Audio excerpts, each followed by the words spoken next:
Hello, everyone, and welcome to our industry experts talk on the new normal impact of COVID-19 on the Canadian labor market. My name is Marlena Ramchandran, and I am a mentoring coach with Canada Infonet program. Before we get started, I'll share with you some of the webinar housekeeping rules. One, the webinar is being recorded, and the length of this webinar is going to be approximately 45 minutes. All participant lines will be muted, and there will be a question answer session at the end of the webinar. You can type your questions in the questions window, and we will look them up at the end of the webinar. Please take time to complete the post-webinar survey in the end. This helps us decide what kind of programs do we bring to you in future. So your feedback is very welcome and very important to us. The recording of this webinar will be posted on JVS Toronto's blog. You can visit us anytime. And yes, we're working from home, so please bear with us. We'll try and make this process as smooth as possible and this webinar as interesting as possible for you all.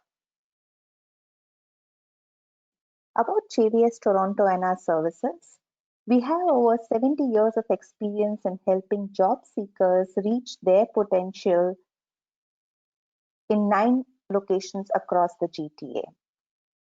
We have programs for newcomers, youth, people with disabilities, the unemployed, and the underemployed. Our pre-arrival program, Canada Infonet, is a free national 8-week program for approved immigrating professionals. Through Employment Ontario, we also offer job search navigation, job matching, and job development, workshops on resume and LinkedIn targeting, access to financial employment support, and more. And yes, during COVID-19, we continue to support our clients province-wide with online services. To know more, you can go through this link, and you will also find this link when you go to the recording of the webinar.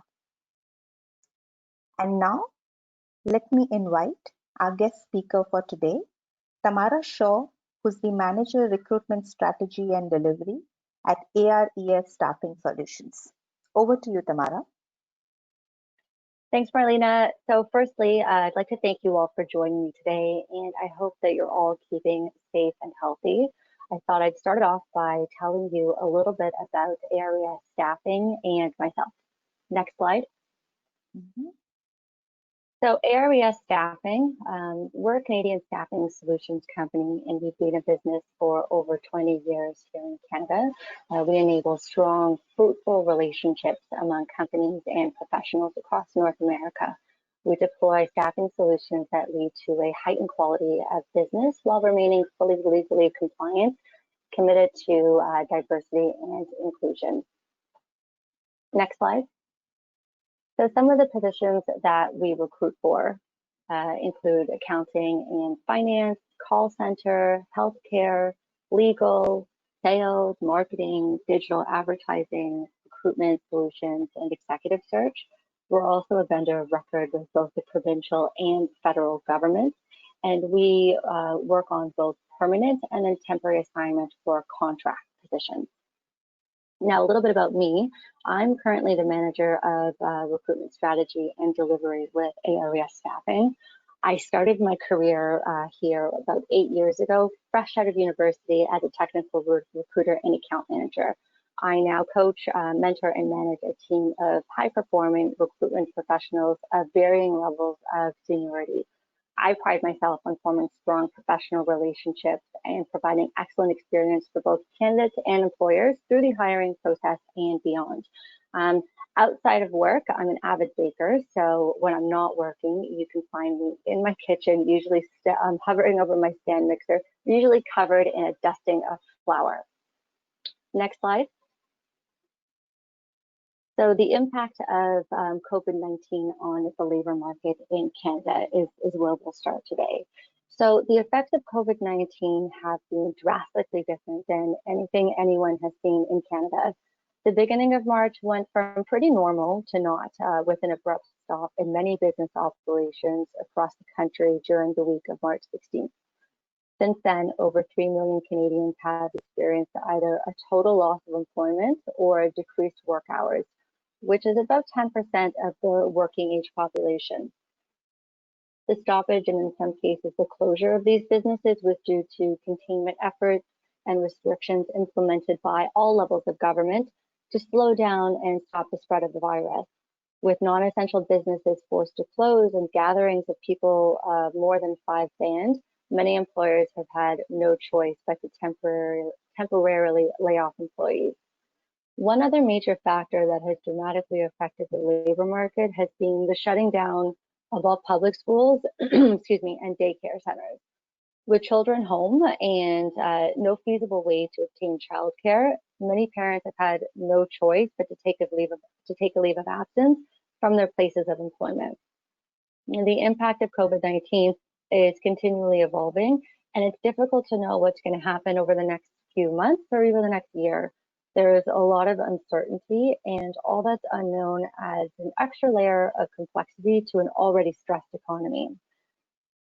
As more data is collected over the coming weeks and months, a more complete picture of the future economy and labor market will emerge. Right now, the hardest hit industries and sectors include wholesale and retail, so that's service and sales occupations, hospitality, so things like accommodation and food and beverages service occupations, and then educational services as well. Next slide. So what the new normal is now and will be until the reopening of the economy. So what does the landscape look like currently in the workplace? As of early May, sorry, I think can we just go to the next slide? I think we're behind one slide. Sorry about that. Okay, perfect, thank you. So as of early May, most workplaces deemed non-essential are closed, and many essential services workplaces in office settings have telework arrangements with their employees, including us here at ARES Staffing. We're all working remotely, and I believe it's the same over at JVS. So what's closed?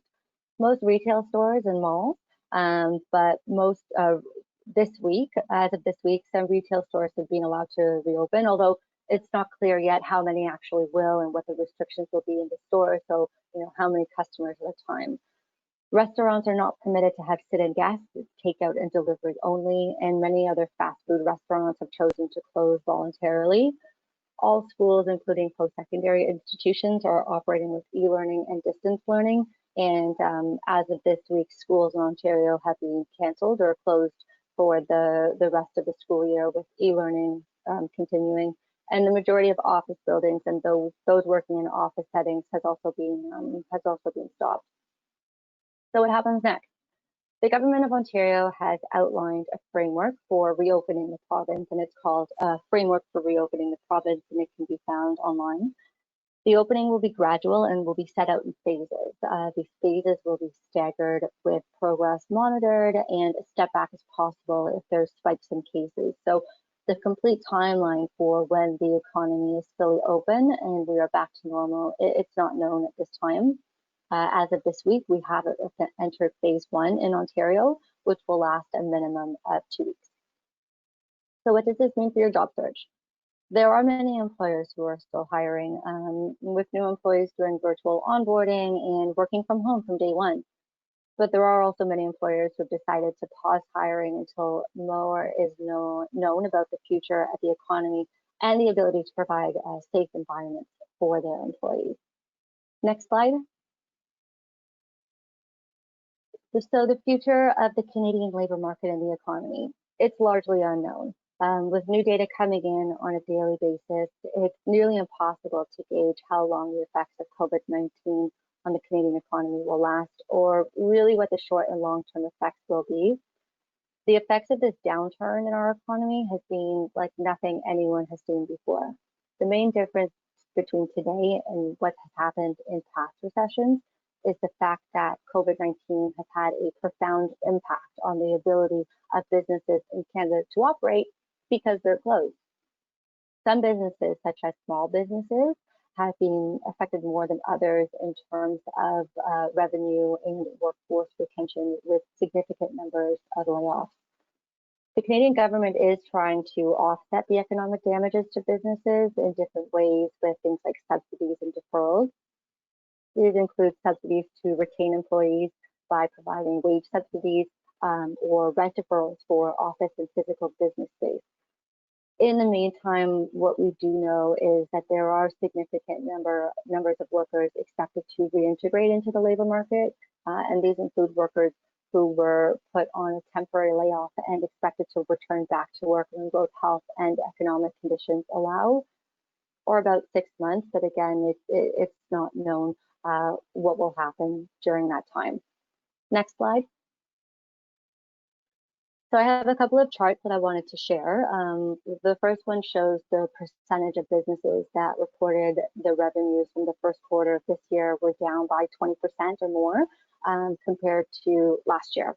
So you can see that there is a significant difference between how or the effect that this has had on smaller businesses versus larger businesses. And these charts can be found online. At the end of the webinar, there'll be some sources, so you can check out the links if you'd like. Next slide.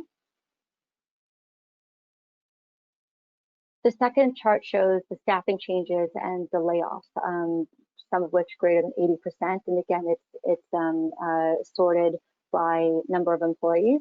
So you can see, again, a big difference between the larger companies and the smaller companies. So the blue line is the percentage of businesses that have laid off staff. And then the orange line is the percentage of businesses that have laid off more than 80% of their workforce. And again, huge difference between the big companies and the smaller companies. Next slide. So essential services and beyond. Who are they? What are they? And who is still hiring? So what are essential services? In Ontario, the government has outlined which employers are defined as essential and can continue to operate with COVID-19 related health and safety measures implemented, so things like social distancing and personal protective equipment, telework, and these again can be found online. And many of these businesses, these essential services businesses, continue to require staff, so either frontline staff or background support staff. So frontline workers include things like healthcare workers, food service, community services, financial services workers, and then the background support staff are people in telecommunications, IT infrastructure, and manufacturing, to name a few. Many sectors have seen an increase in the demand for workers, and some of these include logistics and supply chain. So with many retail stores forced to close their brick and mortar locations, consumers have headed online, which has created a surge in demand for those with supply chain, logistics, and warehousing skills. In IT, again, with the increase of consumers going online, there's a need for skilled IT professionals to maintain these services. Many large corporations like Amazon continue to hire software engineers, and like IT support professionals continue to be in demand as well. Again, with large corporations, with a surge in consumers needing additional services to be able to work from home, these are critical workers, ensuring that Canadians can access these services. Customer service, across the board, there's been a sharp increase in the need for customer service representatives, many of which are working from home. And finance. Many Canadians are looking to their financial institutions for guidance when it comes to accessing government subsidies and to prepare for what may come. This has led to an increase in customer service positions with financial institutions, among other roles, like a financial advisor could be an example of that. Next slide. So staying optimistic and preparing to enter this post-quarantine job market. There are many reasons to remain optimistic about what the post-quarantine labor market will bring us. Things will go back to normal. It's not a matter of if, but when. There are bound to be some changes in work arrangements, but the economy will be opening up, and it is just a matter of time until it's business as usual. There are some changes that have already occurred. One is within occupational health and safety. So new health and safety measures have been implemented for frontline workers, and those will be translated to office type and other types of business settings. We've yet to see the full picture of what these will be, but so far we've seen things like social distancing implemented, along with providing employees with personal protective equipment and an increased cleaning and sterilizing. And work from home. Many corporations have already decided that they will be continuing to work from home until at least September, if not longer, but not all. There are some organizations, Twitter is a big one, that's offering permanent work from home solutions for some of their employees after COVID-19. And I believe Google recently announced, I think it was yesterday or the day before, that many of their employees will be working from home for, I think, the rest of 2020. Next slide. So job searching tips and strategies during and post COVID-19. So the first thing, stay positive.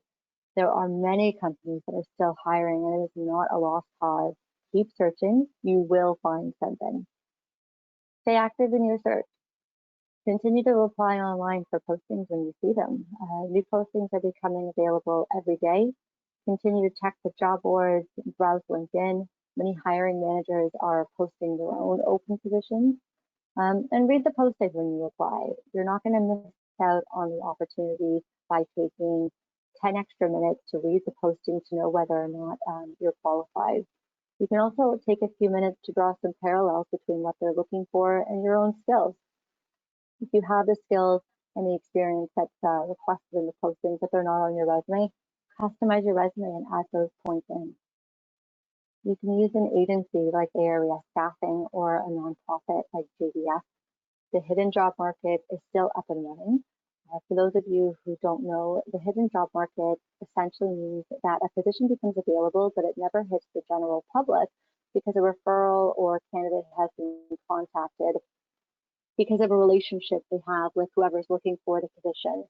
So an example of this could be if a client reaches out to me in need of a technical support specialist within the retail environment. And I have spoken to a candidate with this experience in the past, but there wasn't anything available for them.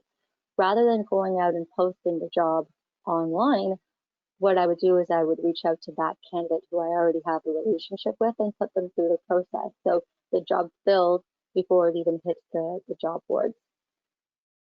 So introduce yourself to recruiters and account managers and job developers. Ping them every few weeks to check in and try to keep yourself top of mind of these individuals. You can update your resume. With the rates of competition becoming increasingly high, it's more important than ever to be sure that your resume is the best representation of your skills. Read through your resume. Have a friend or family member read it over. Ask a recruiter or a job developer that you're working with or that you've worked with in the past if they'd be willing to take a look. It's really vital that there are no mistakes, formatting issues, or confusion. With so many candidates out in the market, the difference between a call and a pass could be something as small as a typo. With the resumes, forget the fancy formatting. It typically doesn't translate well into applicant tracking systems or into AI-based systems. Use a Word or PDF file with simple, straightforward formatting. Now, the two-page rule. There are different opinions when it comes to the effectiveness of this rule. If you have 3 pages worth of data and you believe that all of it is important, then keep it. If it's longer than 3 pages, honestly, many won't read past the 3rd page. Keep it brief, but concise. Again, we're looking for quality, not quantity. And keep it chronological. Chronological is king. The most recent job should be first, working backwards in time to your last. And when it comes to resumes, the last point that I'll make is I see sometimes when candidates will send me their resumes, they'll have a summary of their skills at the top, and then the list of positions that they've had with no descriptions. And this doesn't work well.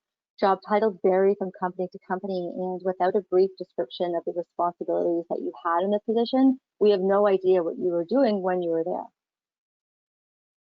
Keep active on social media. Use your spare time, if you have any, to remain active. Reshare interesting articles, write your own short pieces, and sell yourself. Selling yourself on platforms like LinkedIn is invaluable free marketing for yourself. You really want to be using referrals and networking. Post your resume on the board.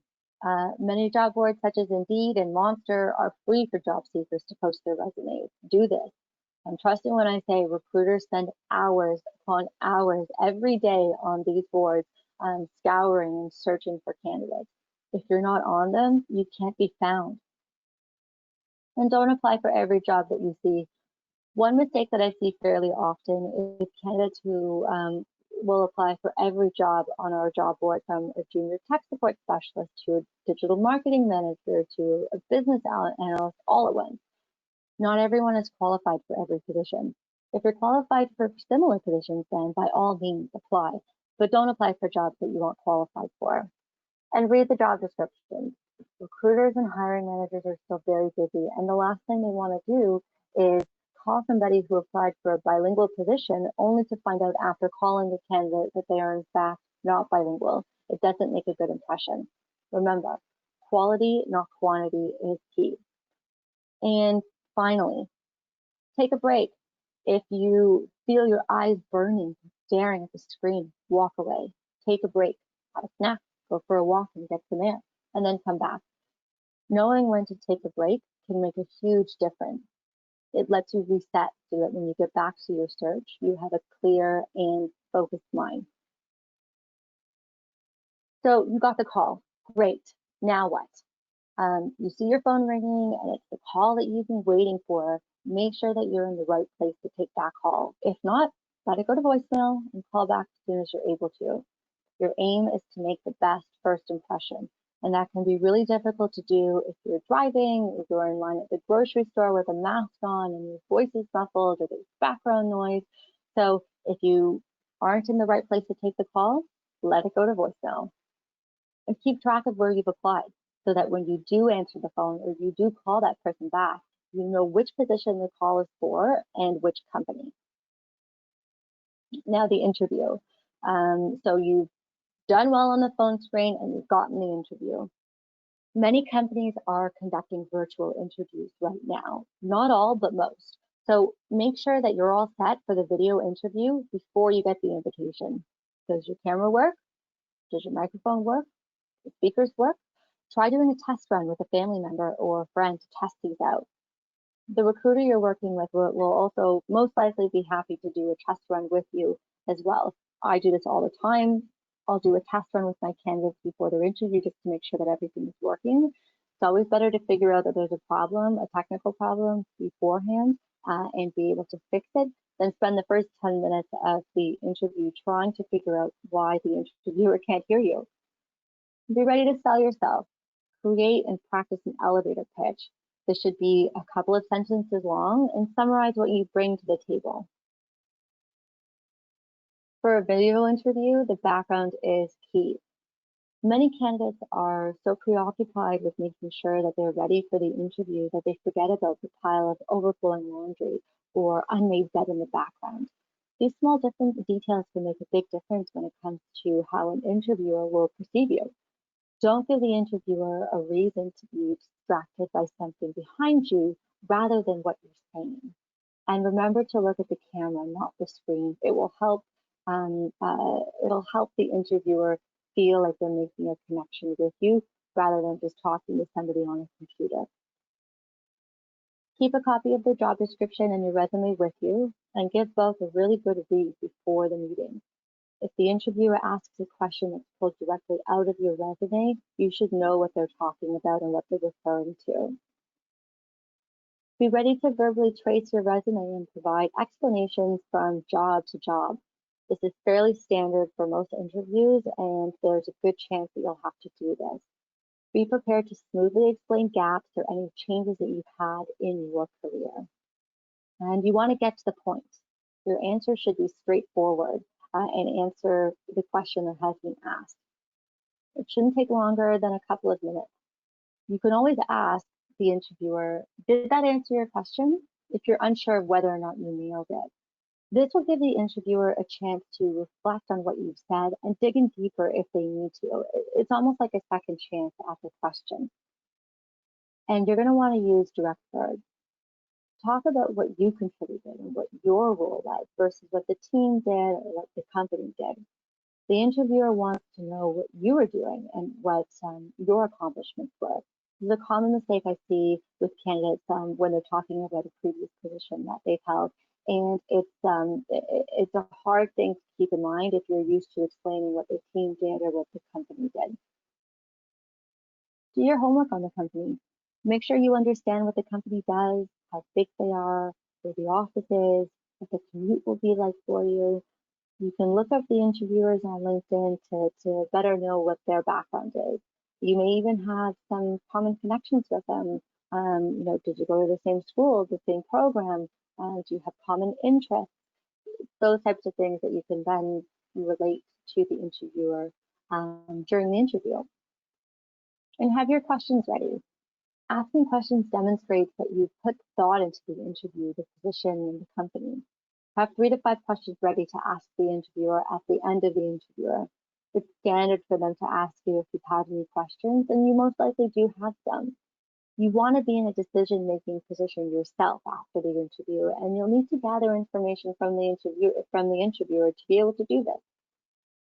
Don't bring up salary, benefits, or vacation time during your first interview. Just don't do it. And if the interview is in person, the same in-person interview rules still apply. So don't be late, dress appropriately, firm handshake. Well, I don't know if a handshake will be a thing anymore, but maintain eye contact, sit up straight in the chair. Don't put your belongings like a purse on the table, turn your cell phone off, etc.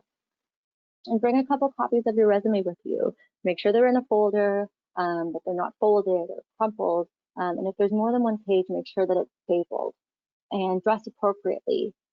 Dress one position above what the position is that you're interviewing for. And be prepared to move quickly. Some companies are moving very quickly with the interview and hiring process as they do have urgent needs. Make sure that you already have your references ready to go and you know when you're able to start work. And finally, a thank you note really does go a long way. Always follow up with a short thank you note, thanking the interviewer for their time and reiterating your interest in the position and the company. These can go a long way. If there's 2 candidates that are neck and neck, one sends a thank you note and the other doesn't, it just may be enough to push that one who did send the thank you note over the edge and to the next stage. Next slide. So, to conclude, try to remember that this isn't a permanent situation. It will get better and things will go back to normal. At the end of the day, we're all in this together. All of us at ARES wish you the best in your job searches here in Canada. Please feel free to check out our job board for the positions that we do currently have available. You may also reach out to me directly either on LinkedIn or via email, and I will connect you with one of our recruiters so that we will have you on file for future openings. It'll upload your resume into our database so that when we have new searches and we go to search our database, you'll be in there and we'll be able to contact you. And if we don't have an opening currently available that matches what you're looking for. In the meantime, keep safe and healthy. Best of luck. And I believe we're going to go open it up to some questions now, but I do have the sources on the next page if we can show those. Yeah, great. Okay. Thank you so much, Tamara. That was very insightful, and I'm sure all participants got a very clear picture of what's happening right now. So Thanks, we'll Marlena. move to the. Yeah, you're welcome. So we do have a lot of questions. So let's dive straight into them. I thought I'll keep this slide open while I ask the questions. Okay, great. So the first question is, I'm planning to move to Canada soon. I have done soft landing last year. And what's the right time to come to Canada given the current COVID situation and job market prospects? So before I pass on to you, Tamara, just like to add something here. we this is something for which we may not have a real answer. It's hard to respond. This depends on a case to case basis, but I would strongly recommend that you speak to your employment counselor about this so that you can get more one-on-one inputs. And would you like to add anything to this, Tamara?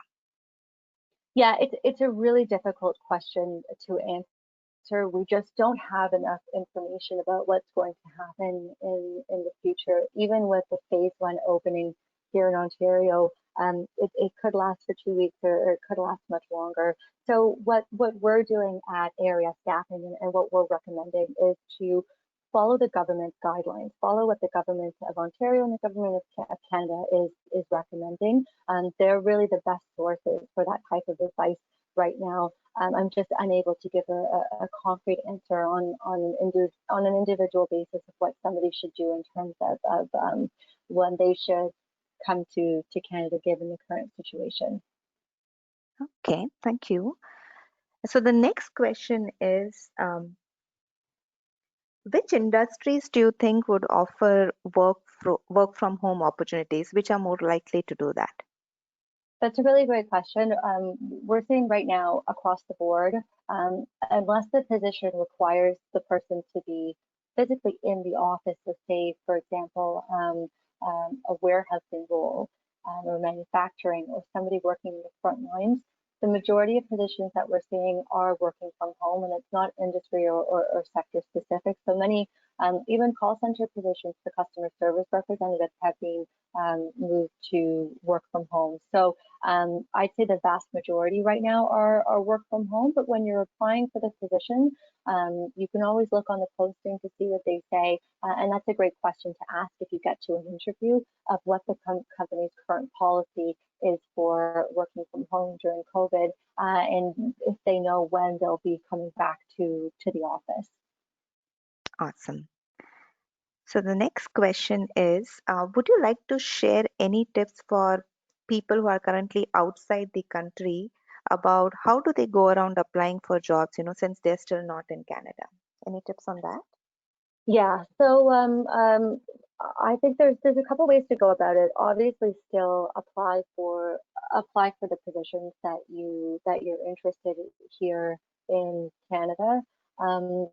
What you can do, and you might want to talk to your employment counselor about specific situations. But what you can do is on your cover letter, or if you don't have a cover letter embedded in your resume, you just put a one-liner that you don't need to give out your immigration status. You don't need to put that on your resume legally. It's not required. But you can put a note saying I'm planning on relocating to Canada in whatever time frame you have set for yourself. And then utilize the tools that you have available either through the government agencies like JVS. I know TRIAC has another one. There's virtual job fairs that companies will participate in with pre-arrival candidates. So those are some things that I can recommend. Great. So since the economy has begun opening up, can we expect a surge in job market in the next few months? What would you like to say about that? Again, it's really difficult. I wish I was able to give an answer, but I don't have the crystal ball, and I don't know how long the phases will last. The first phase could last 6 weeks. The first phase could get canceled, or the first phase could go incredibly well, and we could move into phase two over the next couple of weeks. So it's really hard to say when we're going to see a sharp increase in terms of positions.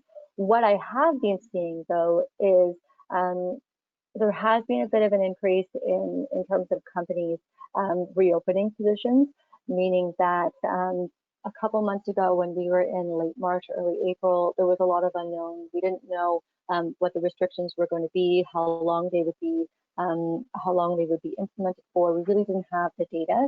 So a lot of companies put positions on hold just because of that uncertainty.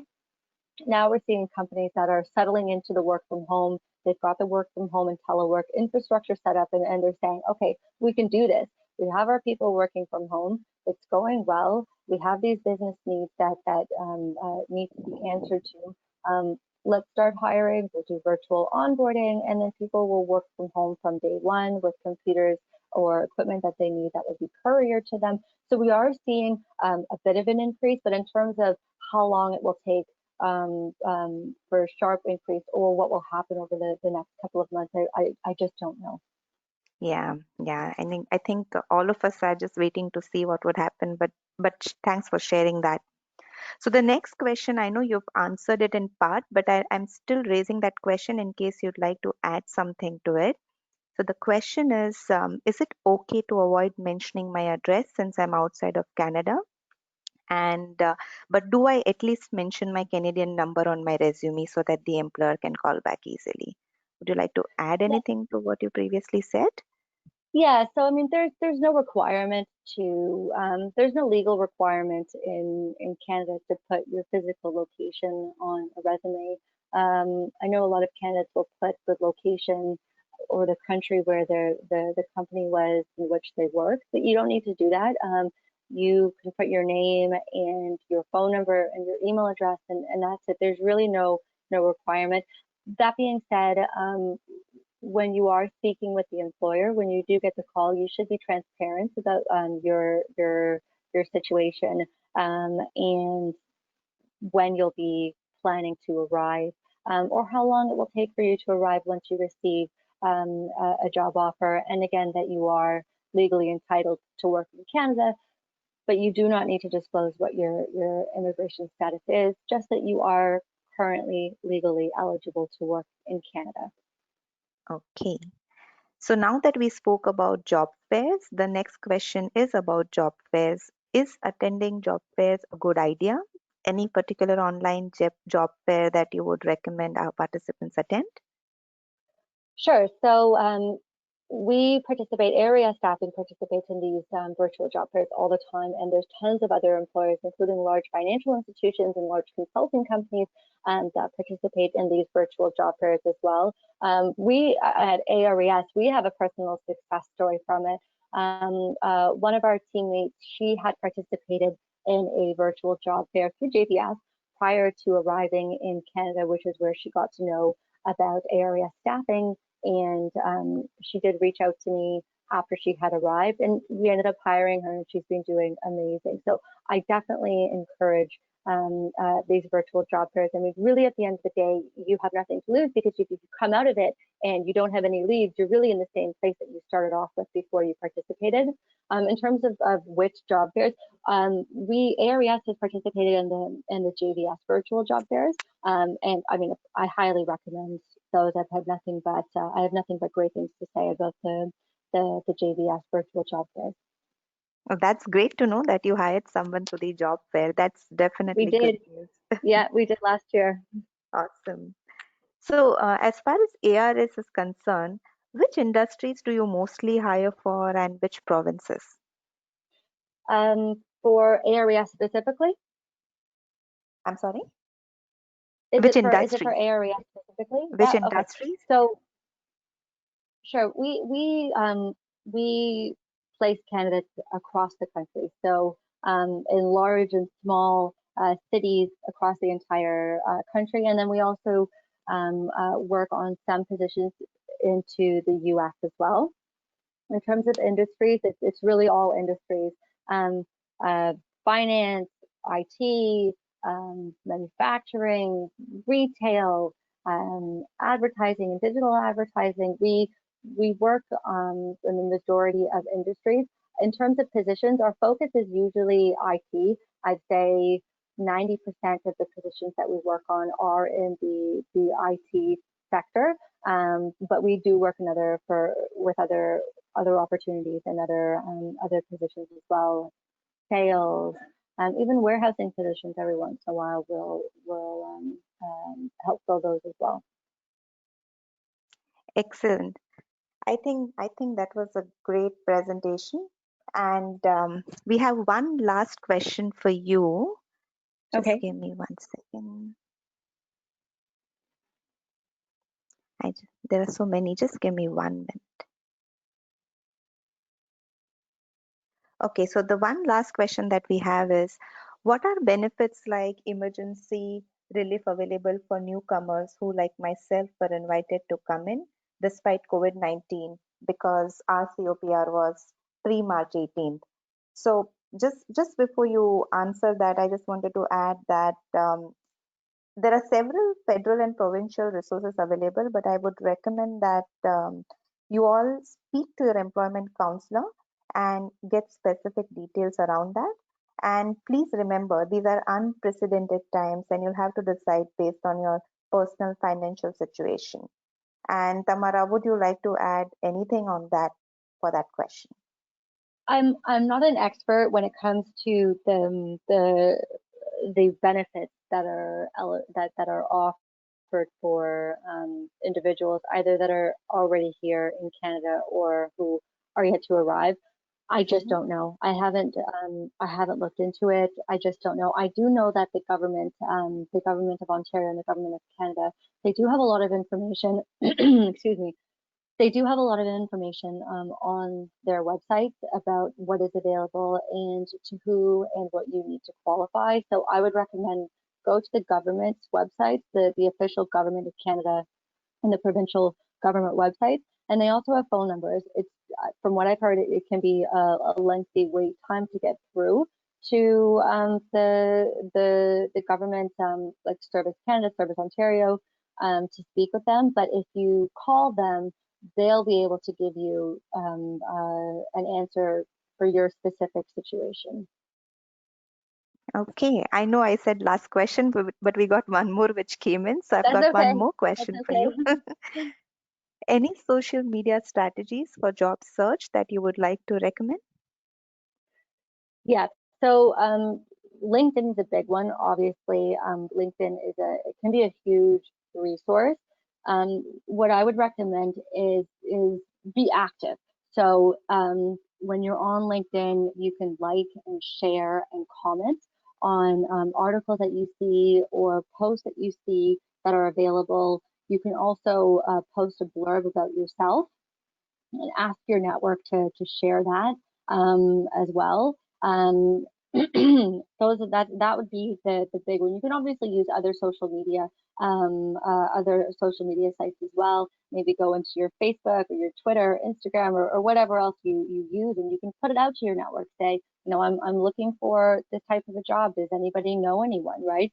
You might have a friend of a friend of a friend who uncle is hiring somebody, and then that can get you in. So just be very, very active, and try to get yourself in front of as many people as you possibly can. And you can also write you could write short pieces. You could pick a topic that you're interested in, either job search related or otherwise, and you can post that and ask your network to share the post, because you want to get yourself out there. You want to get your name top of mind, because there's a chance that when you submit your resume to a company, the person who's reading your resume recognizes your name from a post that maybe you commented on or that you shared with LinkedIn. So that's what I would recommend.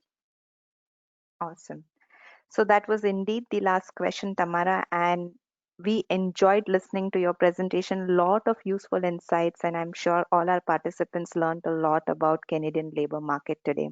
Thank you so much and thank you for having me. It was a pleasure participating in this event.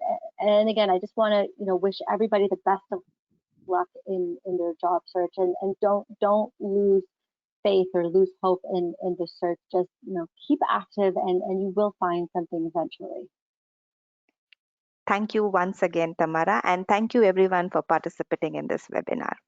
Have a good day, good evening. All right. Bye-bye. Thank you all. Bye now.